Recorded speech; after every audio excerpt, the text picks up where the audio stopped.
All right, hi everyone, and welcome to round two. Welcome to another session in the AWS Founders Series. I'm Colin Niles, and today we're going to dive into what I think is one of the most inspirational journeys that I've heard about. And I've only seen it from the outside and the research I've done on the web, so I'm looking forward to getting it directly from Melvyn's mouth.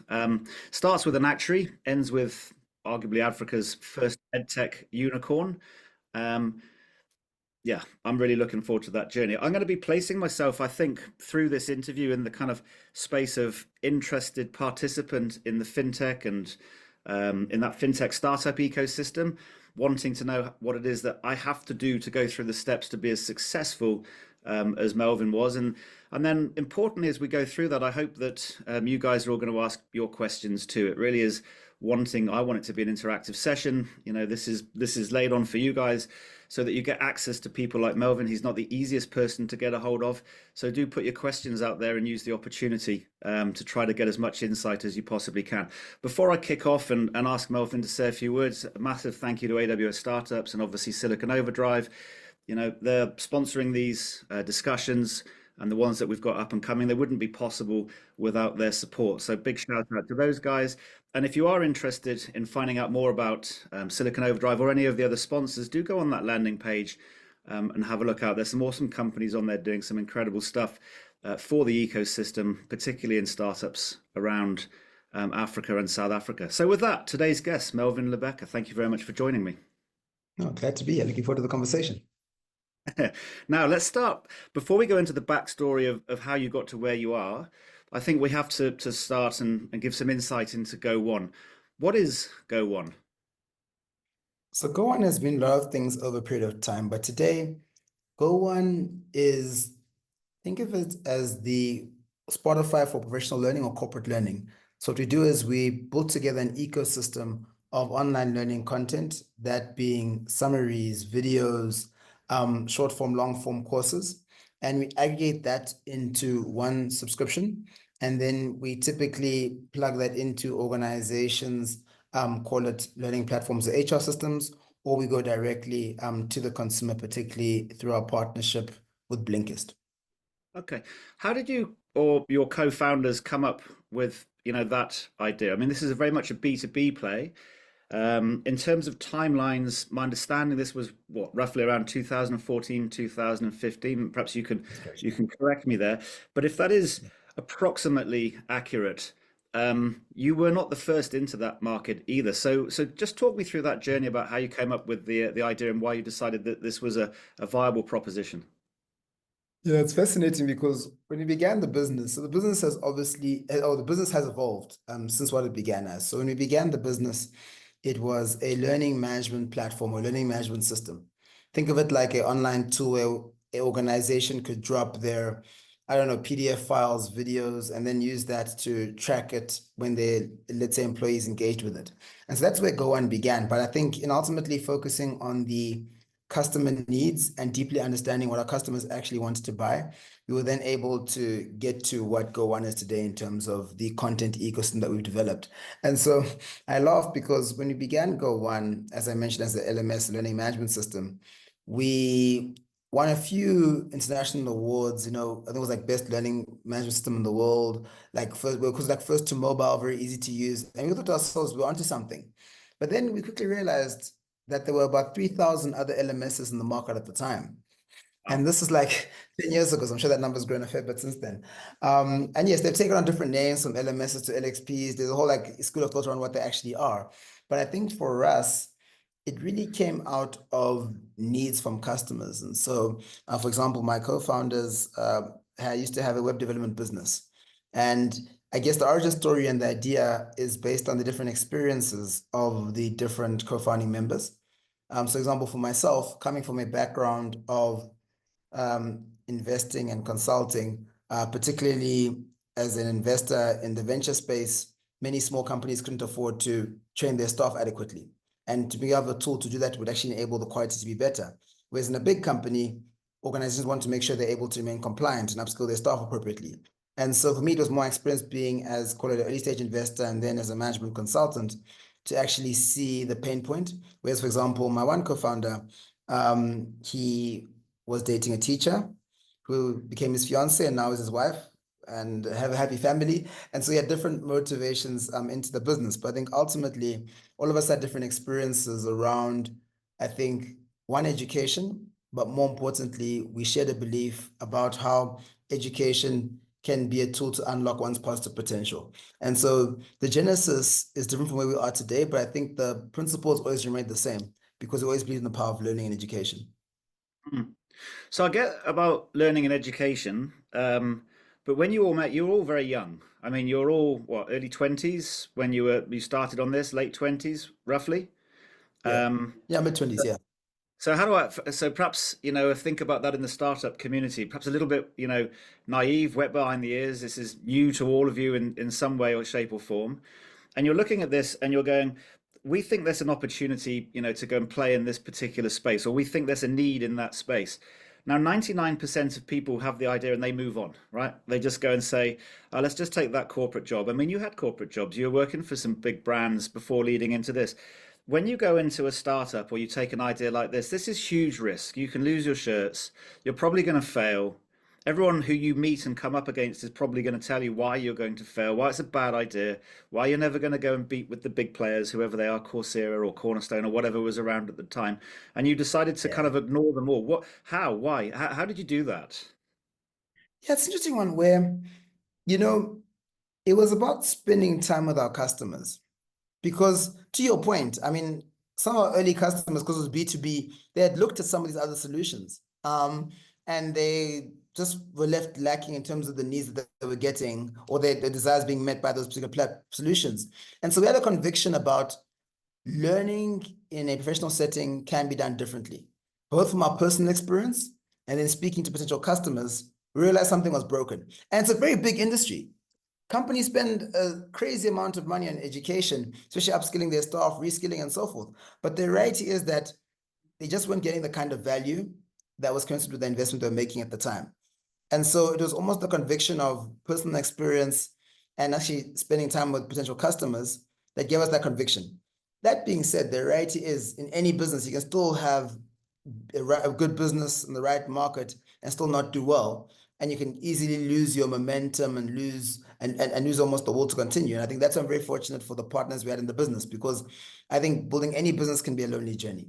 And I think, from that perspective, having the partners that in the business, the benefit of having a team is that, when someone's up, someone's down, when someone's down, someone's up. Look, and to your point, we were young. I mean, back then the fallback plan could have been, let's go back to our mother's homes and just, take out the bunk bed and be like, look, we came back, we tried, let's go back into corporate.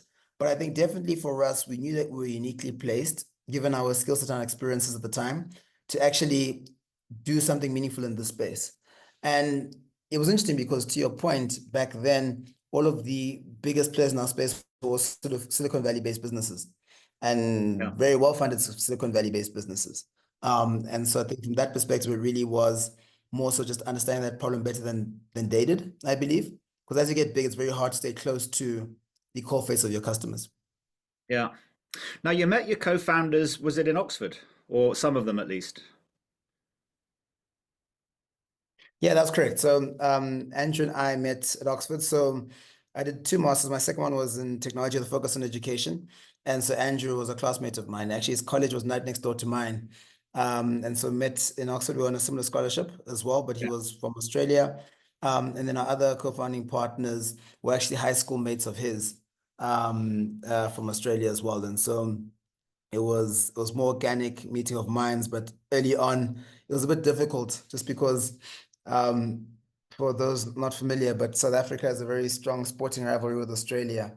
And so I really struggled, especially in I think our whole first term. I liked the guy, he was smart, but just like I just wasn't brought up to like Australians. And it's probably the first student I actually spent that much time with. And so once we got over that, yeah, we actually became great friends and then really began to speak about the business and the opportunity in the space and how best to attack it. Yeah, I think consistently beating their rugby team during that period probably helped that conversation, at least from your perspective. I think he must have found it a bit harder. You know how hard it is speaking to French people now. Every country, I'm just having enemies now, so it's tough, but we work on it. So I was interested in that because you met in Oxford, but he's from Australia, you're South Africa. and you kind of you're very distributed in terms of where you're operating from. What was those first couple of years? How did you structure yourself? Did you kind of move into a WeWork in London? Did you go and do it like everyone else from a garage, or did you do it remotely? So interesting, different founding stories. So you're right, early on we're fairly remote. I think the key nexus for us to really come together was Y Combinator, which is the incubator in Silicon Valley, which gave birth to the likes of Airbnb, Dropbox, and actually technically OpenAI, because when we did Y Combinator, Sam Altman was actually president of YC back then. Yeah. And so that was really when we had the focus time together. We had built the business before. And so we had, and like working, I guess, Ange and I were working remotely together from Oxford, going in and out to London to try and meet customers and close deals and so forth. Chris and Chris were in Australia at the time. So we used to have like very, very, very early morning calls, syncing up with the guys around that. And then yeah, then 2015 we did Y Combinator. And that was really good because it was just a good focus time for us to get together. And so we stayed in a two-bedroom house in Mountain View. So Mountain View is in California. The biggest company, I guess, in Mountain View is probably Google. It's what's known for there. Never And heard what they do. so Never heard of them. What? Anyway, I interrupt. No. So yeah, so we appreciate you. I mean, we had we had a shoebox of a house, and that rent was very steep. I was like, back home, I could have been a king with that kind of money we're paying on rent. But we used to have the kitchen was our office, and we used to take turns on the bed because only two beds. And so Chris Hood, our CTO, is just incredibly tall, and so I think his days on the couch are tougher than others. But it was interesting because at that point in time, we were busy finishing off our masters, and so in the evenings, I would like just like cold calls back to South Africa, trying to close deals, and then at night we'd write up our dissertation. But I think it was a good time, and I think it was most of that camaraderie of being, to your point, in a common space at a point in time. But as we grew, we actually began to be more distributed, and so I think at that point in time, I was ramping up some sales guys and go-to-market guys in the US. We had call it our engineering and product in Australia / Vietnam. We started looking at Vietnam at the time. Our customer support was spread across, yeah, mostly Australia, South Africa. So it was very, very spread out. And so it's interesting. It's almost as we got more mature, we actually became less distributed. And that's because we had investors who came on board. So for example, in our Series A and B, when Seek, a big Australian listed company, invested in us, they had a very strong pull and network and thing we could unlock in Australia, and so we began to do more in Australia. And then when we began to do more in the US, and we doubled down there, so it's almost a function of over time we ebbed and flowed, but for a long time we have been distributed, and I think that's almost been a strength, because it actually forced us to do the hard work around building culture rather than just assuming culture because everyone's in the same office. Okay, so there's a lot to unpack there. So let's go back pre Y Combinator. So first question is, how did you find your first client?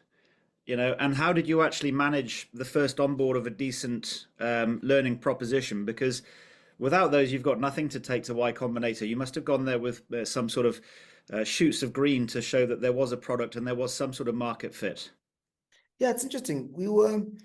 Some would actually argue we probably waited too long to go because we were one of the few companies that had some revenue to show. Many companies were like very early figuring out like your product market fit. And I guess we were to some extent as well. But to your question, I mean, so our early client was actually a client who we acquired through an RFP process, just because they were looking for a website, but they almost wanted learning type functionality. And so it was a great way to almost what you'd call today a design partner, where if you're building a product, you want someone who you want a company who you can actually build out the needs for and understand that if you get their needs right, there are probably other clients like them out there. And so they were almost our design partner at that point in time. And the key thing was obviously saying and so RFP, so you're building everything they want to be built. But the question was then saying, how do you build with the end in mind of having something bigger than just this particular client? And so going lock step, and that was quite interesting. But in the same vein, what we realized was that this can be such particular nuances. So there's almost like a level of common build versus configuration. And knowing that was so important early on, because as we grew, to your point around big customers, every customer thinks what they do is unique. Every customer believes that they want a separate instance of what you're doing. And so it was difficult early on, especially when you're running out of money, to be hard to a customer saying like, look, actually, this product feature is not really in line with our longer term roadmap, so therefore we can't do it, and having those tough conversations. Because there are many clients early on, which arguably we couldn't service because we had to say no to because they weren't aligned to where we wanted to build the business. And it was money on the table when you're burning money. And so I think those are often the harder trade-offs we had to make early on in building out the product. But definitely because we're B2B, it was a bit more nuanced. But I also do think that in the education space, even like HR tech space, historically B2B models have been more effective. And I think many of the bigger players, you mentioned a few earlier on, Coursera and others, actually ended up moving towards more a B2B angle, which drives most of their revenue in that regard. Actually, I saw that our former partner who was head of B2B at Coursera actually is now head of education at OpenAI. And so Yeah. you're seeing them take a look at that space more seriously. Okay, so I love the idea of the design partners, and that's becoming more and more popular. At least it's always been popular, but I think more talked about. Now, a lot of companies having found a design partner, having success, getting the first client, seeing revenue coming in, would try to bootstrap it and go it alone. What was it that made you decide that you want to go to a Y Combinator, especially because you were perhaps thinking you're a little bit mature in the process for what they normally look for? Yeah, I mean, so definitely weren't too mature, but we realized that we had some runs on the board, to use the analogy. And I think what gave us comfort, and it's not even about Y Combinator, it's more so to your point, taking venture capital, is that we saw that there was a very large market opportunity in front of us. And we knew that, I think at that point in time, we were just break even before we raised our first bit of venture capital beyond friends and family. And we knew that it was a big opportunity because we saw how big the markets were in the US and elsewhere. And so for us, it was almost saying, can we raise money and dilute to the point where with that money we can grow the business multiples more than we diluted by raising that money?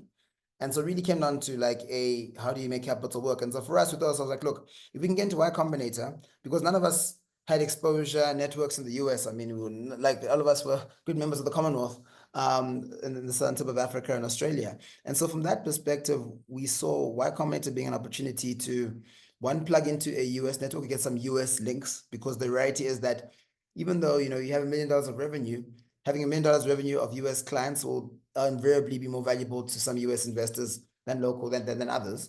And so for us, we're very intentional about saying, how do we plug into that network of American startups and VC and venture capital? And that was a key part of the Y Combinator journey. But in the same vein, when we chose to raise venture capital, it was because we knew that we could make that capital work more effectively because of the addressable market ahead of us. All right. I just need to go back. I missed this question. I want to slot it in from to Barney. How do you structure your client interactions to move from a once-off project to reoccurring revenues? And that's such a great question because I see so many companies. I've got companies I'm working with where we've got exactly the same question. You know. Yeah. I think, the funny thing is you have to begin with the end in mind. And I'll give you an analogy. I remember once a few years ago, I got an SMS, it was an email actually from Uber, and Uber said, we're true to, the headline was, we've honored our word in the email. And Uber essentially said, when we entered the country 3 years ago, this is Africa now, we said we were going to, discount the prices and make sure that, everyone was able to experience what we thought was a market changing solution. And now we're pleased to say we're honoring our word and we're normalizing the pricing and we're increasing pricing by must have been like 30% for Uber. And I don't even remember Uber telling us 3 years ago that the pricing was being discounted, but they managed expectations because it was always a plan for them to get their pricing in South Africa to be in line with the rest of the world benchmarks they had. And so I use that as an analogy because when you're engaging a customer, you almost set the expectation that at some point you're going to have some sort of variable or like recurring type of attachment to it. I think there's an interesting conversation to be had now, which is interesting, where what do SaaS models mean in an agentic space? Because SaaS models and usage, because back in the day, typical SaaS, your costs were so marginal that you could actually just charge a fixed fee per month per user and you assume the usage. Whereas now in the agent world, the actual are incremental costs. And so the question is, how do you then almost rate and bring back? That's a different conversation altogether. We can get to that. But I think what I found to work well with customers is one upfront, say like, look, this is how we typically structure things. And most companies will say, look, we won't charge you upfront. We'll just take a higher monthly fee. Because most customers are a bit allergic to pay for once-off fees unless they're getting ownership of the what you're building or not on charging license fees. But often customers get the fact that for there to be continual hosting, at a minimum, hosting, this is no maintenance. Hosting alone should be a recurring fee. And I think it's about having that conversation up front and saying like, look, hey, we're going to customize something for you because our core system is not necessarily fit for your use case on day one. So that's an upfront cost, like you're implementing its big ERP or like, call it enterprise solution. But in the same vein, there's going to be either, there used to be annual licensing fee, which is a deep throwback, but now more hosting and maintenance and to make sure you get the continual updates. And also now cybersecurity, you can charge for that. So I think there's a greater understanding of it. I think what you need to do is almost signpost at the beginning that, hey, this is how we typically create value, this is how we capture value, and be direct with the customer. We'll come on to the agentic AI. Hopefully, we'll get a chance to do that. I definitely want to get into that conversation. Let's just go back to the B2B space, though. It's such an interesting path to get success with B2B customers, especially when you're small and you don't have brand. So you're running a design partner model. I guess there's a question here of your advice for people looking at this, now. And you've got different options that you can go in. One option, which I disagree with, is you go in and you basically bend over a barrel and do lots of stuff for free. You do a lot of, work for those guys on the basis that you're so excited because you've got this big blue chip brand. You think you can use it for all sorts of marketing and campaigning. And you actually sit there losing out because you spend a huge amount of effort where you're not actually able to develop your products and services further and really do the market, especially, when you're small. What's your advice about how to go and set up those conversations with corporates correctly so that you get a good deal, you get a long-term partner, and you actually get paid properly from these guys as opposed to going and getting into that former situation I described? So it's interesting, I'd always push back and disagree with you on that first part of that doesn't work. I think it really comes down to what are you trying to achieve? Like, what is the objective of that relationship? Because not all clients you close when you are a pre-seed, seed, series A, B company will be the same ones when you are listed. And that's okay. And I think it's about saying, where are you in your journey now and what kind of customer do you need? Because, for example, some people, I think for some companies, if you're better, even if let's say, for example, good example, if you've got OpenAI, very popular, very hot right now, leading AI company, if they are using something that you've created, not even in their core business, even as a company, and you can show the usage metrics of their team members or whatever it is, even if you haven't monetized, putting the OpenAI as a client on your deck as an early stage company will help you close that round, guaranteed. And so I think it's often good to know why you're doing it. And I don't think it's a sustainable model, but if it's a means to an end, it can definitely work. But also, if you back what you're doing, I mean, early on, one of our customers turned investors was, I mentioned to you briefly, Seek. And so Seek is like a listed jobs board in Australia. Think of it like LinkedIn Learning or Careers24, whatever you think your context may be, Monster, Indeed, elsewhere. And so there, early on in the relationship, we see a lot of value, but because we deeply knew that what we were going to deliver was valuable to them. And so I think for me, to your question at the core is understand what do they value and what do they need. Because I think no one will ever say your tool's nonsense, your app doesn't work, we don't have that problem. So you want to almost get to people saying, look, what is front of mind for them and how can I solve that particular problem? And often the person that will give you that insight may not be the person that can actually buy from you or has the power, but use that to actually deeply understand the problem you're solving. Because what I found is, depending on how important you are to a company, you will have a different response, different stickiness, different value creation. And the same way, I remember once, many moons ago, I was speaking to a CEO of a very large listed company in the tech space. And when he began out, he used to tell people that he had a partnership with Microsoft. And what it actually meant was that he bought the Office licenses back in the CDs, like he had a CD from Microsoft Office. And I say that tongue in cheek, and I think he did the same thing, was because it's important to understand how important is your customers. And I think that's a function of where's the money coming from. Is it coming from their CSI budget? Is it coming from their marketing budget? Or is it coming from their core CapEx or your OpEx? And yes, the money will look exactly the same, but where it comes from matters to show how serious they are about what you're doing. And so I think often we don't almost ask the hard question. We count the revenue, not the source of the revenue, and why you're getting the revenue. And I often find that by having those tough conversations up front and understanding how important you are to their future, the birds and hand in glove approach. And again, not all partners need to be long-term marriages, but I think it's about being clear about what each person is getting from that particular interaction. And so what I've realized is, one, aligning incentives is important, and saying like, look, what can I do to make you look good? Like how, and I ask the question directly, like, what's important for you? Like, if this thing, if you get promoted because of this work, what would have happened? If you get fired, what would have happened? And understand those two scenarios and avoid the one end, solve for the other end. And just by having those frank conversations, you'll also realize that business is about people. People invest in people, people buy from people. And so you're able to connect with someone at a deeper level to enable them to succeed. And one of the things, two questions, and then we'll come to Otsile's question. But you opened a small door for me there. Um, if you're in Silicon Valley, you know, a saying goes around often: "Fake it till you make it." Sometimes the guys end up in prison, or ladies. Okay, what's your take on that, and what experiences did you have in that? I don't like it when people say, you know, "Fake it till you make it," because it makes it sound negative. My view is you have to be somewhat creative with your storytelling when you're a startup, otherwise no one ever listens to you. Well, I think be creative with your storytelling versus the lying about the facts, two different things. I think I've come to appreciate it now even more as an investor, where I think, many entrepreneurs embellish their numbers or how fast they're growing. And unfortunately, like I remember That's most things that's on, right. yeah. And like you're taking notes and you're like, okay, fine. So you said that's revenue. Okay, cool. Before I put my check in, let me see your bank, let me see your contracts and your bank account.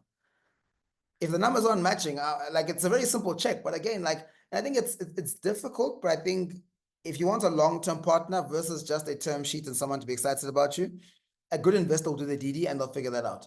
And so I think it's more so important to say, like, look, and I think also to be fair, the best entrepreneurs are the ones that actually own where they are in their journey. Saying, look, we're here now, that didn't work out, this worked out, but this is our vision. And that's more compelling to me. So I think, yes, fake it till you make it is more point of, I think, yes, be confident and don't show up with an inferiority complex. But in the same vein, be confident about the future, where you're going, what you can build, what competence you have. And I think that's often where, unfortunately, things have been mangled. Because to be fair, there's no good investor that has a metric that says you must have X million revenue or whatever for me to invest. If you have, it's about how compelled are they by the opportunity that you're presenting relative to other opportunities that they're seeing. And I think that's more a function of, to your point, capturing the imagination, showing the art of the possible, and more importantly, showing why you're the person to unlock that art of the possible. That's lovely. Now, the second question, when you went to Y Combinator, what's your advice for guys around, you know, incubators and venture capital firms? How important is it? Or rather, let's rephrase, for most companies, most startups, do you think in general they should have an assumption that they should try to go down that sort of YC type route? Well, I think first thing, YC isn't for all companies. And but like you said, YC like route. I think incubators aren't for all companies. I think YC over the years, and it's really great for the ecosystem, where YC has been very intentional about sharing many of their resources, the startup school. There's so much stuff available online that you get access to, which is really like very close to the fire of what you'll experience in the YC exposure. So I think don't discount the materials available online. But also YC also has very particular targets when it comes to geography or types of companies that they're focusing on that excite them. And it's just because you aren't in those sphere and they say no, doesn't mean you're not going to end up being a very successful entrepreneur or have a big company. And so often you don't want the tail to wag the dog or to necessarily say that one incubator said no to me, so therefore I'm not building something.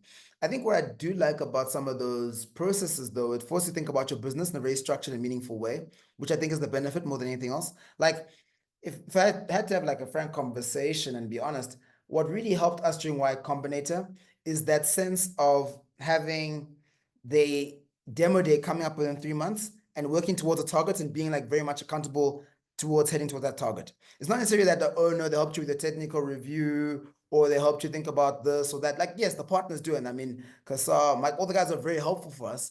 But the reality is, some of the things, the best parts of YC, you can actually self-impose, to be honest, the point I'm trying to make. So I think, yes, those can be useful, but I think it's important to also, again, know why you're going. I mean, for a long time, the YC badge was more a badge of honor than actually a badge of building something big or successful. Because the reality is, I mean, even on the investor side now, I had many investors used to tell me back in the day that, look, Melvyn, we don't invest in YC companies because the valuations are too high for what you get. And so again, like, so it goes both ways. And so you have to be very clear on saying, if I'm going to X incubator, what do I want to achieve? What questions haven't I answered? And this is the best way I can answer that question. Okay, Otsila, I'm going to ask the question next. I just want to ask one more question because it feels appropriate at this moment. How important are the networks, though? Because when I think about incubators, I think about Endeavor, for example, another association that you're heavily involved with. It strikes me that networks are everything. You know, networks are what open capital opportunities. They give ideas. They put you in that situation where you've got a demo day that's coming up. And it just feels like such a fast track way if you can get onto these programs, to give up a little bit of equity and to just get this incredible network presented to you. What do you have a kind of take on that? Yeah, look, I think networks are important, but they aren't everything. And I think you can still thrive without the networks. I mean, I came across a book over the weekend called Never Eat Alone. And the premise essentially behind it is that, if you're going to an event or you're going to a bar or you're at home or whatever, just put yourself out there. Go to that event, reach out to that person, say hi. Like, don't eat alone. I like that idea because it's not about a network, it's about creating opportunity. Um, and I think you can have a network. All of us are on LinkedIn, all of us on, Instagram, Snap, whatever it is. But the reality is that opportunity more than the network. And I think you create those opportunities by putting yourself out there. I think that's different from a network. And I think that's something which is front of mind. So for me, that's the walk before you run. And I think they are important, but only insofar as you're able to connect the dots. Because if you are someone in a community, you can't connect the dots, and like, oh no, you're working on that, I'm working on this, and can listen and then give value before you capture value, you won't go far in those communities. I think for me, that's what I think has been very important, is to first try to understand how can you help before you ask. And I think and that may be a network thing, maybe it's not, but I think it comes down to solving for the human connection, to my point earlier, before you solve for call it the transactional element of it. Yeah, look, I actually think that is a very good network thing. How can you help, give before you get, offering your services before you take. I mean, those are, core to, I think, building relationships of trust with people to actually kick off your network. I think, incredibly important. But okay, let's do see this question. Starting an AI-driven fintech business, we're all students. How should we position ourselves when approaching potential pre-seed investors? In brackets, they're definitely not asking you for money at all in any way, shape, or form. No, so it's an interesting one where it comes down to what are you building. So AI-driven fintech business, not clear, but I think it's about showing that you have a deeper understanding of the problem than anybody else does, and the problem that you're seeking to solve is a problem worth solving. And a problem worth solving isn't that it can have an impact, it's more so that if you're approaching an investor, that you're able to, one, create value, so you're actually solving a problem that's actually valuable to someone they're willing to pay value for, and you're actually able to capture that value over a period of time. I think for me that's very clear. But I think at the pre-seed stage, people are really backing the entrepreneurs, and so you need to have a very high threshold of saying, like, look, why are we the three people to back? Not even for this solution, but for any solution. Because remember, most pre-seed investors aren't focused on particular verticals or countries. So you're technically competing with every other entrepreneur that they see, whether it's from Europe, Africa, fintech, climate tech, whatever it is. And so that's why you say, like, look, we are really compelling people, and the problem we're solving is very compelling. And I think if you get those two things right, I think you go a long way in those conversations. But don't ever discount the fact that investors are investors, they want to get their money out. And so make sure you have a clear sense of what the commercial return looks like for them as well. When you started growing and things really started to kick off and you reached the knee of the curve, you were very comfortable that you're on an upward trajectory. Just tell me about some of those difficult decisions that you had to make. It's kind of like you're going from being a toddler to a kind of a teenager, and as you're growing, you've got staff that are coming on, you've got different pressures, different investors that coming in. Was that difficult? And if so, what were the kind of difficult decisions and learning points that you went through on that particular part of the journey? I think very, very interesting, because early on, right, you're doing everything. And so, like, if you forget to pay a bill, that bill's not getting paid. So you forget to pay electricity, I mean, it's not getting paid. And so you see, almost like coming from a corporate, to your earlier point, certain things just happened. I just never, when I was consulting or like Goldman Sachs, I know what IT was doing. I just got a laptop that was ready to go. I mean, I didn't think twice about paying the bill or paying the rent. And so it's almost like as you evolve, and I think I think the beauty of being an entrepreneur is that you are forced to grow with your business. And I think for me, that's been the best blessing I've had in my life. Not that I'm a stupid person or a bad business person, but when you're forced to build something and grow with your business, you realize, oh, why does an HR policy exist? Or why does that happen? Because you experience things and things go pear-shaped. And so for us, it's been that journey. But I think when you're growing as quick as we are, what you realize is that you always have to reform your business and you can't be afraid to make tough decisions. I mean, we were like reorging every 3 months. No, probably 6 months. I mean, peak was 3 months, but probably say on average, every 6 to 9 months, we were changing like, the structure. Is it centralized? Is it country specific? Is it lines? Is it this? Is it that? And it wasn't that we didn't know what we were doing, but it was more so responding to where we found ourselves. And I think that was where I was fortunate to have team members where, we could have a frank conversation saying like, look, hey, just because you are in X particular role and you're a co-founder doesn't mean that you need to be the guy who's exec of that particular function, because ultimately you care about the interest. And I think that for me, that was harder than building the mindset of being able to change. It's more so the relationships of being able to have tough conversations with people who've been there from the beginning and saying like, look, hey, you bring us all the way. You were head of support, but actually our needs are very different as you go from support to customer success. And therefore, you're someone going to be above you between us and it's a tough conversation. But I think that's often where you have a good culture where the right values are being rewarded. You often find that those are easier conversations to have, but that requires investing in the culture before you need to make those decisions because you can't Mm. retrofit that stuff. What just as a metric management model, what did you actually end up introducing? Was it OKRs or KPIs or some sort of variation? I just asked because I remember Google's story where they had no clue in those early days about these types of systems. I think one of their early investors said, "Well, if you don't know what you're doing, we should probably do OKRs," and they just went, "I can't use Yeah, their John exact Doe, yeah. tool," but Yeah, look, I mean, like many of us have drank at the fountain and still do so of John Doe, the founder of OKRs to some extent, or the more, I guess, more famed use of OKRs. And so yes, interestingly, so we began using OKRs. Well, look, actually, to be fair, early on we had different schools of thought. I mean, dashboards, KPIs, that kind of stuff, and I guess OKRs gives you a framing and a structure to it. And so we began using OKRs probably around our Series A, B, but it wasn't a function of our stage. It was more so when we became aware of OKRs, to be fair. I think they went to also a bit of a craze at that point in time. So yes, OKRs were the ones that we adopted going through. I think it just enabled us to align on something bigger, but also focus on getting things done today, which I think was quite important.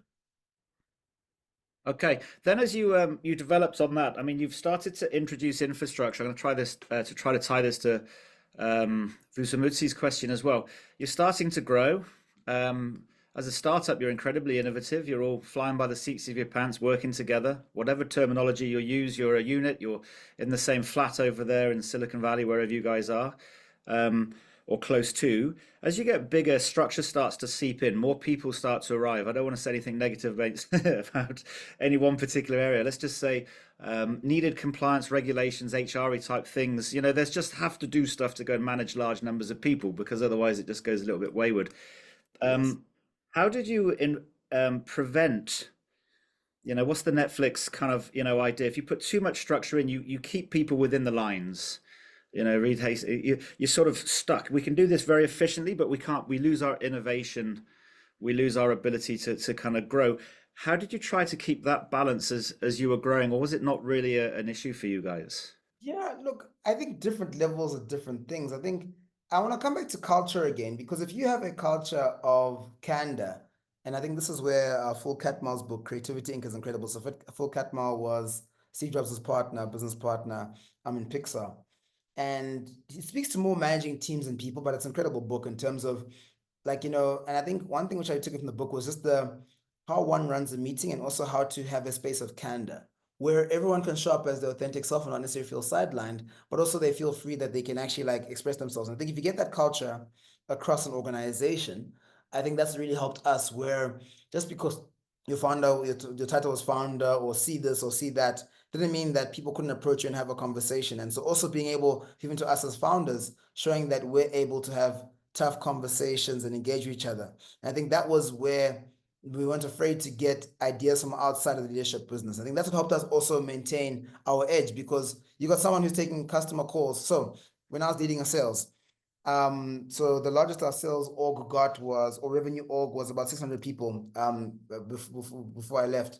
And at that point in time, like even when I was heading up sales, I used to still try to take cold calls once a week, just to remember that, just to get a sense of what the customers are going through, what the team's going through. But the reality is you've got team members who are engaging with customers at different levels. And so not being able to draw insight from them, I think, is a missed opportunity that many businesses. And if you're thinking about how does one, like, spark growth and stay ahead, I think it's about use the brains trust that is your team. I think something which Jensen Huang, NVIDIA, does particularly well is, like, I don't know what he calls it though, but essentially everyone in the company, this still happens now because the company is large, but essentially they would almost like, you'd say, like, send me a short email, like 5 minutes worth of read on, like, what are the things that you're seeing that are interesting in the market. And now, like, what you thought was interesting or weird, like, and you have to say whether it was good or bad, just tell me you found it interesting, and he'll decide if it's good or bad. And by doing that, he was almost able to get deep intel around what's happening in the ecosystem.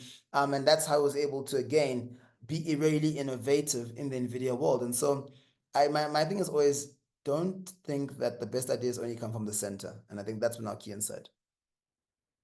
Yeah, make sure that you walk the floor, keep the conversations going with the rest of the team. Flat structures all sounds like great advice. How do you spark the innovation and growth mindset again? Just completing Vusamusi's question there, because a lot of companies do get stale for whatever reason. You're 6 months in, not much is happening. How do you re-spark that mindset? So I think one is about how you set, for me, it's been how do you set goals and how do you track, monitor, celebrate the wins towards those goals. I think it's always like different schools of thought. Like, do you never praise until success because guys must earn the right to celebrate? Or do you say, let's celebrate the small ones and get to where we're going? But I think it all starts off with what are you going towards? And so for us at Go1, like, our goal is to help 1 billion learners. We are big, but we're very far from 1 billion learners. And so it's like a cartoon used to watch when you're growing up, Samurai Jack, and he used to try and kill Haku. The reality is, Samurai Jack will never kill Haku, otherwise the show ends. But every single show, you think he's about to do it, and it never happens. And so I think it's about also not setting goals that you trip over, but ones that actually are inspiring. And if you do achieve them, you can have an outsized impact. So I love that one. I'm glad you brought that up. Improving the lives of 1 billion learners, creating 1 billion learners. Straight out of the kind of massive transformative purpose playbook of a number of commentators in the US, Peter Diamandis. Something I believe in strongly is that purpose can drive incredible actions from people that just want to participate because of that purpose. Do you kind of agree with that? Is purpose something which is core or should be core to every business? Versus, yeah, we need to go and increase profit, grow margin, get another 26,000 customers on our. What's your kind of take? Some people throw purpose out there, I guess, as just a marketing gimmick, and I see others that actually have it as core, and it makes a huge difference. Well, see, I think it's important, right? So having a reason to exist is important. Whether that we call that purpose or not is different. And doesn't mean that your purpose has to be, I want to save the world or bring about world peace or whatever. It doesn't have to be something like is impact driven, but there must be reason for the company to exist. And I think the best purposes are ones that call the company and the individuals in the company higher to a higher purpose than themselves. So you can exist just to generate money. That's a purpose, and that's okay. But that will not often, and I guess more experience now, is the more narrow focused purposes or very, call it like simplistic ones like I've described now, won't stand the test of time, because the reality is, when, let's say, you have a bad sales quarter, you stop working then because your purpose was to make money, you're not making money, so why am I here? And you leave. And so often why it's important to have a purpose is because purposes have resilience, and real businesses are built over time, and therefore you need resilience to survive to the long term of any sort of building process, because they're going to be peaks and troughs as you go on that journey. I think that's why purpose is important. Purpose is important for building the right kind of values and structure that enable resilience. And so for me, that's important. But I think what the purpose is, I think that is neither here nor there, because I'll tell you for free, like, we were building a company that was very clear on focusing on how do we help people unlock their positive potential, their love for learning. That's been clear from day one. But for all I know, if I was building a business that was, our goal was to help companies generate more leads, and we're a CRM, let's say, for example, I don't think I would have been able to attract the kind of talent I attracted early on when we couldn't afford to pay them the money they could get in the market if it wasn't for the purpose. And so there was almost a benefit to them working in an organization with our kind of, call it, North Star, and they wanted to take less of a salary when we couldn't afford to have them, and therefore we top graded our teams. And so I think it's also seen as a tool to try to think through how do you not only attract but also retain the top people. And so I think, can you do without a purpose? I don't think you can, but I don't think your post needs to be a lofty one. I just think the ones that are more impact and long-term driven are the most impactful. You left Go1 at some point. Was it 2022? Was it, am I got the date wrong there? Yeah, 20, the full-time employment of Go1, that's correct. Yeah, yeah, 2021. What was it that, if you are able to talk about it, that made you decide that you wanted to leave? And actually, I'll end it there because otherwise, I'm leading the horse to water there. So Well, look, nothing's wrong with drinking some water. I need to hydrate more anyway. Mm, But actually, to be fair, with any decision, I think it's more personal than anything else. And for me, it came down to, so just for context, where we were at then is Go1, we were probably then, we had just become a unicorn the year before. Many of our early investors had taken money off the table, many of the early founders, all like the partners and stuff. And for me, the big question in my life has always been, am I doing something I'm uniquely placed to do? And so that's the reason why, for example, when I was deciding to, partner with my partners to start Go1, the key question was, I could have stayed in consulting or banking or even then investing, but I had a unique opportunity to add value in a way that I think nobody else could have at the time. And so for me, at that point in time as well, I'm coming through COVID, I wanted to do more in Africa and more in emerging markets.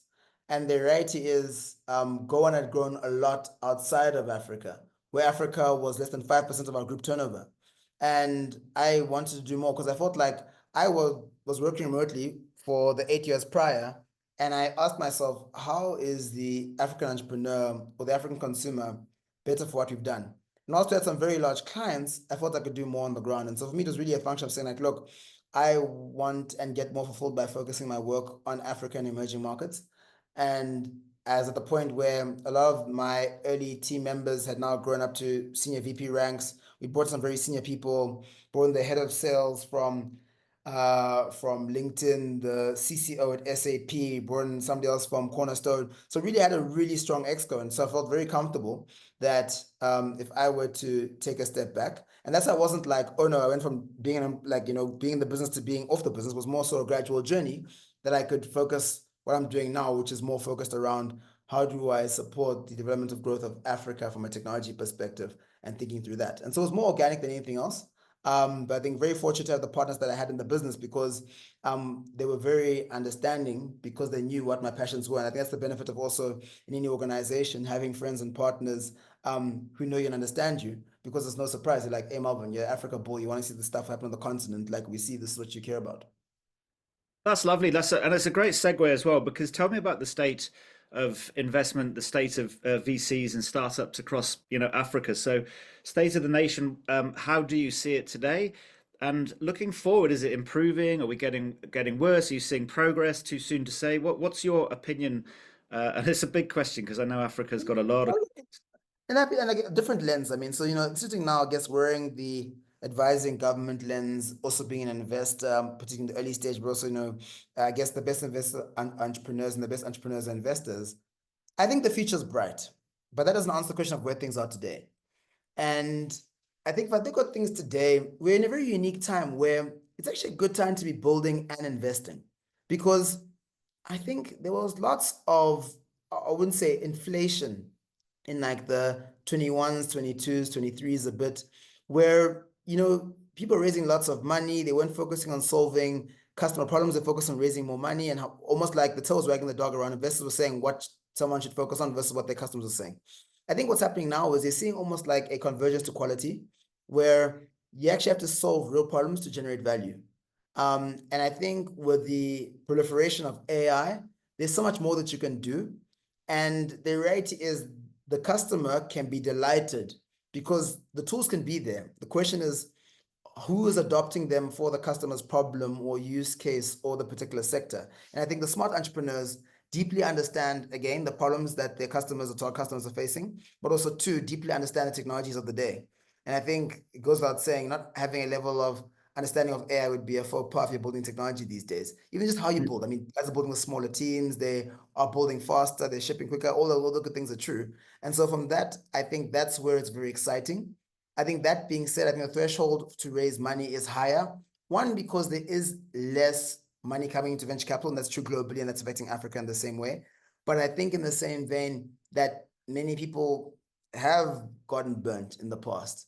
But I often find the question I was asked earlier if you are a high integrity, honest, driven person who's solving a big problem, you will get the money you're looking for.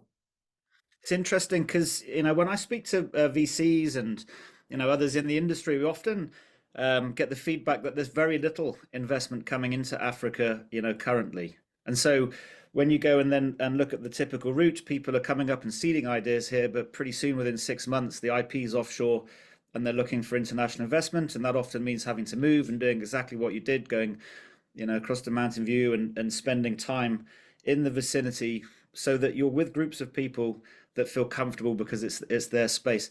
What can we do to change that? How do we get more people to invest into some of the amazing businesses that are being set up across all parts of Africa? And I think it's interesting, right? I think for a long time, people thought they had to move somewhere to be able to unlock value in those ecosystems. Whereas the difference of moving somewhere versus having let's say a legal entity somewhere. And I think there are many stories of African companies that have built in Africa, stayed in Africa. Our journey in Go1 is a bit unique because the co-founders came from a diverse base and we began global on day one. But you can still build an incredibly large business from Africa, in Africa. Yes, you might have to structure some things to maybe unlock certain capital, but I definitely think some of the work around, let's say, the Startup Act that I know Endeavor and Simudisa and many players are championing is part and parcel of trying to say, how do you make the local destinations like South Africa more attractive for that high volume venture capital, which I think is definitely happening.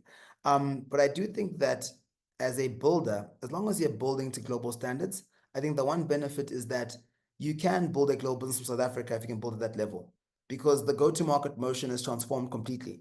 People are willing to buy things online without meeting someone. You can have Zoom calls, and no one assumes because you're in Silicon Valley, the smartest guy out there, was for a long time. It did. I mean, when we began Go1, we had to rent like a small Regis office in Mountain View just to get the address before we moved across, because guys wouldn't buy from a South African or Australian company.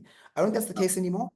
I think there's definitely scope of saying excellence can be anywhere, but does require you to build and execute at the level of global best practice, because no one's going to buy a second grade solution because you happen to be from them, them down the road.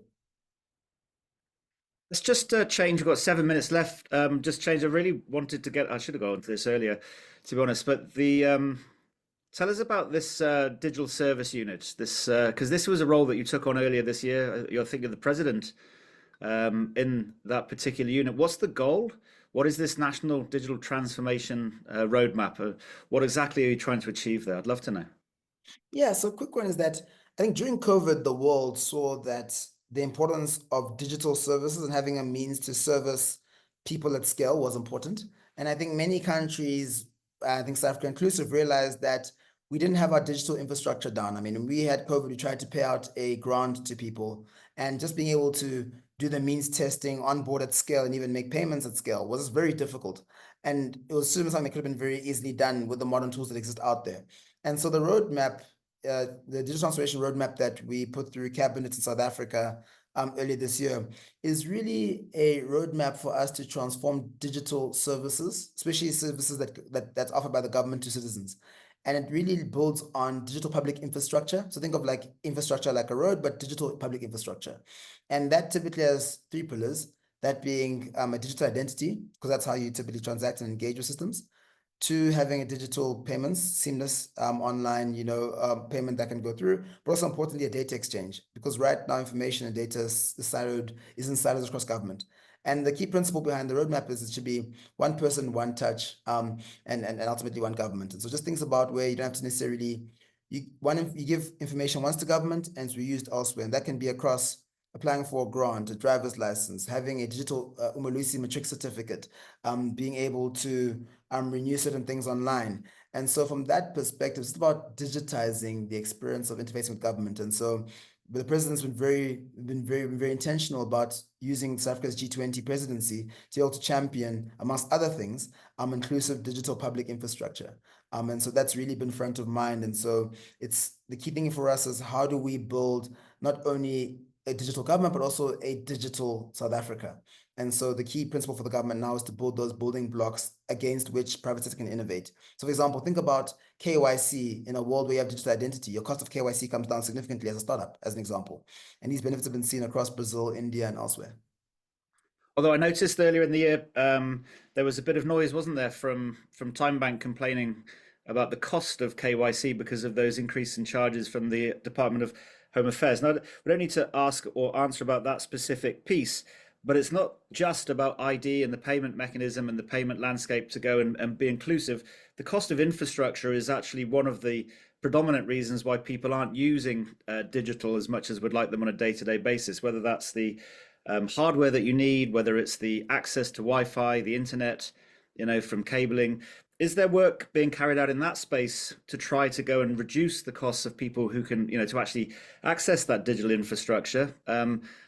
Reverse billing, for example, is one model which is potentially of use there to go and get that access out to people. Or is that sort of out of scope of this? Do you have any views on it, basically? It's an No, I area mean, which definitely, look, I think, look, ultimately, different layers, right? There's a hardware layer, there's a services layer, and so the different interfaces that one has to go on. And the reality is, if you don't have a connected device that has, let's say, a zero-rated government site, you can't access the information. And so zero rating is a big part of that. So my Mzansi, which is the application and service channel we're building out, is going to be zero rated because the reality is, to your point, you need to make sure there's good coverage. But there's a big project that's going across in South Africa, SA Connect, which ultimately will try to improve the coverage and quality of internet access across the country. And so from that perspective, it's a multifaceted approach. And so to your point, it's 100% correct in that we have to walk before we run. And we need to make sure we have the base case down. But South Africa, to be fair, has done particularly well, even across its public and private infrastructure on the digital side. It's one about then thinking about how do you lower the costs, which is important, but then also improve the quality of the services one gets through those particular, let's call it, services that exist. Let's ask the big question now with 3 minutes to go. Your take on AI and how you see this playing out across into Africa. And I guess that's such a big question, but the specific area I'm interested in is where we started just before the call, chatting about the possibility that either AI is going to be incredible. It's a massive explosive opportunity. It's going to create all sorts of jobs and opportunities for people across the board. It's going to be a world of abundance. Everything is going to be incredible versus the alternate view, which is, well, maybe that might happen, but that could be some way out. And in the interim period, it could be particularly choppy, especially where we see job displacement because AI isn't enabling people, it's replacing them. It's interesting. So I'm actually on the way now to Dubai, where we have our World Economic Forum Global Futures Council, which is essentially the councils in the World Economic Forum to discuss the future. And I'm particularly on the emerging technologies and jobs one. And it's been a big conversation for us over the last year with some of the experts around what does AI mean. And I think the reality is that things will accelerate quicker than we can imagine.